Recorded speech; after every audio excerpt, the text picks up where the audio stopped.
middle two. Yeah. Robert Lawrence Schmid Jr. I'll be 58 this April. Grew up in Cherry Hill.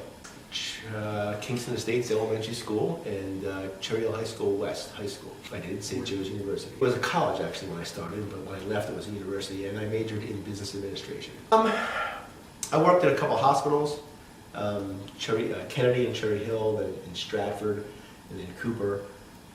Just business administration, the paperwork behind the hospitals, you know, stuff you don't ever see when you walk into a hospital. I worked for their for-profit division for a while. And then after that, I left and started my own business. It was believe it or not, it was a pay telephone business. Back in the day, pay telephones made a lot of money if you put them in the right places. And we had about 500 or so payphones scattered around Baltimore City.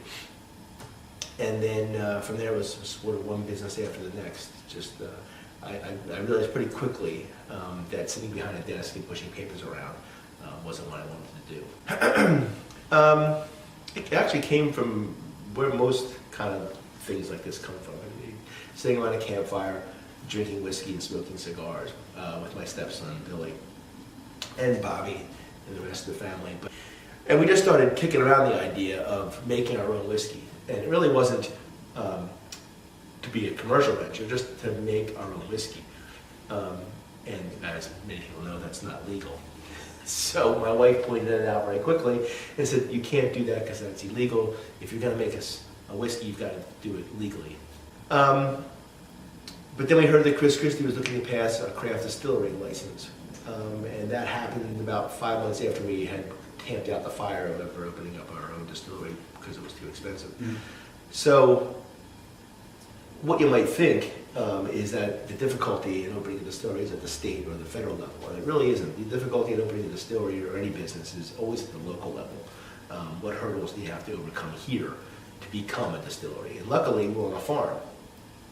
And as you may or may not know, New Jersey has a Right to Farm Act, which simply stated, is that no state law or local municipality can pass an ordinance that would interfere with a farmer's right to farm. Our Honey White is basically described as an unaged bourbon. It's a corn and malted barley mash, and we add honey to the bottling process. We also now, as of about 3/4 of a year ago, we use malted barley from a local farming area, Rabbit Hill Farm. Even if it wasn't a requirement, we still wanted to be as local as we possibly can, and that's what we try to do everything here as local as we possibly can.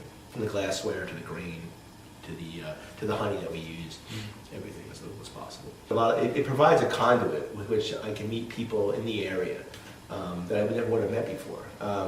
As small as Monroeville is, it's sort of spread out. And to this day, now we've opened to the public now for almost, it'll be 2 years this August.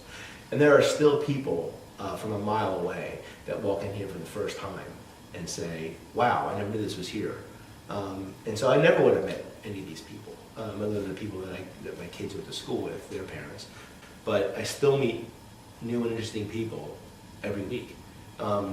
So from that point of view, it's also neat to have a business that's earning you a living that you can walk to in the morning, which is also pretty cool. It got dark.